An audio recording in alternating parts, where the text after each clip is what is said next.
So, my project is the causes and the practices of and effects of World War One. And so, World War One is one of the most iconic wars to this day. And we are going to start with the causes of the war, and I'm going to break each causes, practices, and effects up into different sections and explain each one. So, the causes. So, many people said that one of the causes for, and maybe the main cause of World War One was because of Germany, and that Germany was determined to start a war. And so Germany had prepared many minor modifications to their military and to their country as a whole, and it was at the height of its military power, and it wanted to exploit the situation. And another cause was seen as nationalism, and there was an emerging problem of aggressive patriotism in Europe. In Austria-Hungary, a large number of ethnic groups, such as Serbians, Hungarians, etc., lived under the Austro-Hungarian Empire, and these minorities wished for independence, and it created tension between the government in Vienna and the minorities. In France, there was still a powerful feeling of resentment since France had to give up Alsace and Lorraine to Germany in the Franco-Prussian War. Another cause was seen because there was different alliances in World War I as well as in World War II.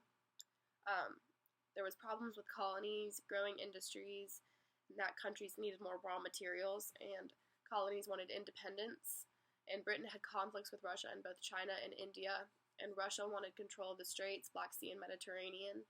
Britain and France and Egypt, Africa and Sudan. Germany and Britain had issues and wanted to build a railway from Berlin to Baghdad, and this conflicted with British aims, an increase in the German Navy. So all of these things were countries just wanting more power and wanting more occupation of land and having more control over certain areas, and that led to conflict. So in 1882, the Triple Alliance was formed between Germany, Italy, and Austria-Hungary. This was a treaty in which the nations offered to support each other militarily in the event of an attack against any of them by two or more great powers. So in 1894, the Franco-Russian alliance was established as a result of Russia's feeling of vulnerability after the Triple Alliance and France's isolation. It promised mutual military assistance if either country was attacked. 10 years later, in 1904, France and Britain formed the Entente Cordiale.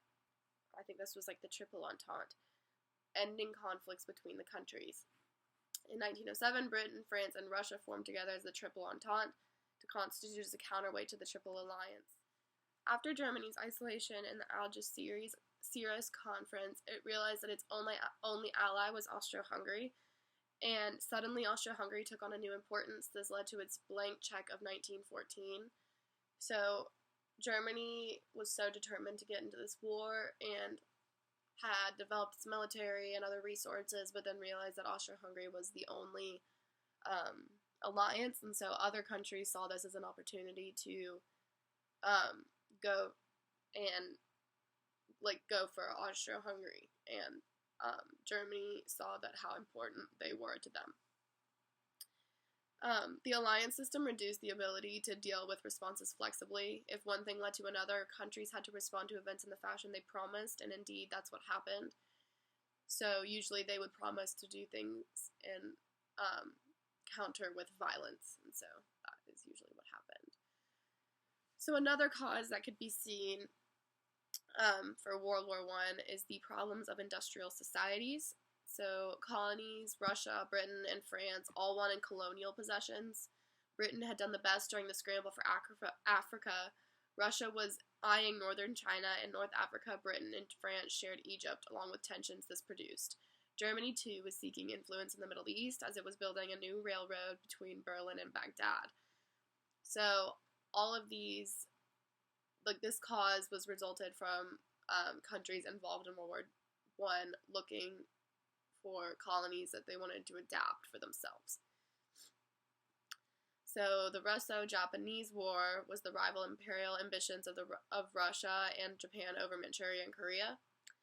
And then there was the Moroccan crises, fighting over the status of Morocco, and a substantial amount of fighting and conflict between Germany and France over it. The Algeciras Conference, a meeting held to settle the Franco-German dispute over Morocco, in which Germany was isolated. the Boer War, which was a conflict in South Africa between Britain and the Boers. As Britain desired to dominate the region, the Boers wanted independence. So these are all examples of different encounters between countries where the more dominating country wanted to take over maybe the less dominant country. So then there was the arms race, and both Germany and Britain competed in the arms race. Germany had the best equipped and largest army in all of Europe at that time. Admiral Tirpitz supervised the construction of the new German Navy, and he was a German admiral, which was meant to challenge the British, who had the most powerful naval forces in the Indian Sea. So they were trying to build up their navy to compete with Britain's navy at that time. The British launched a new class of battleships pioneered by the HMS Dreadnought in 1906, which was heavily armed and shielded. It can be said that Britain's isolation and fear of the German Navy led her to pursue more cordial relationships with France and Russia. So, although Britain had a very strong army, they saw Germany's army becoming more and more developed and strong, and so that was why they went to France and Russia and wanted to rely on them for help if anything was to happen. The German army reforms led the British High Command to believe that a preventative war against Russia made sense.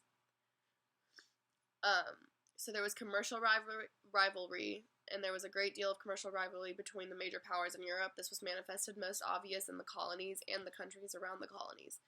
Britain dominated the market by having the most manufactured goods, and Germany was closing in on France, especially by exporting more and more iron. This also contributed to Britain's uneasiness concerning Germany. So this is more from an economic standpoint. What may have caused the war would have been tensions and having other countries be more successful in their economy than the others. So that was examples of that. So now we're going to look at the practices of World War I. So in 1914, it was the plan to stalemate. So it was Archduke Franz Ferdinand was murdered by Gavrilo Princip in Sarajevo during a state visit in June of 1914.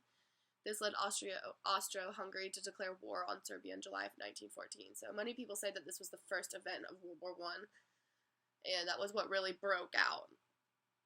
So Germany puts the Schlieffen Plan, which had been developed by von Schlieffen in the late 1800s and modified through the early 1900s until its nearly final form was reached in 1906, and invades Belgium.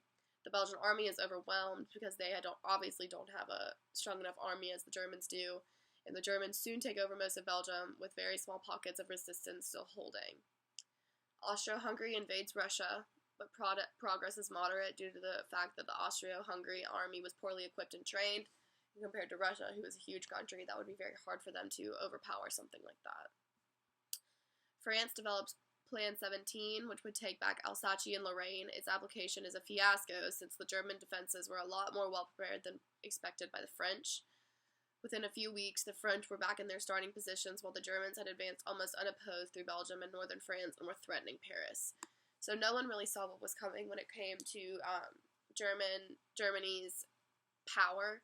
So no one was really expecting how strong their military was going to be and was pretty much ambushed. The German High Command diverted troops to the Eastern Front to a counterattack in Alsace-Lorraine, which was in turn repulsed by the French.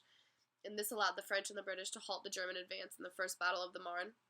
The outcome of the Battle of the Marne led to trench warfare and the race to the sea.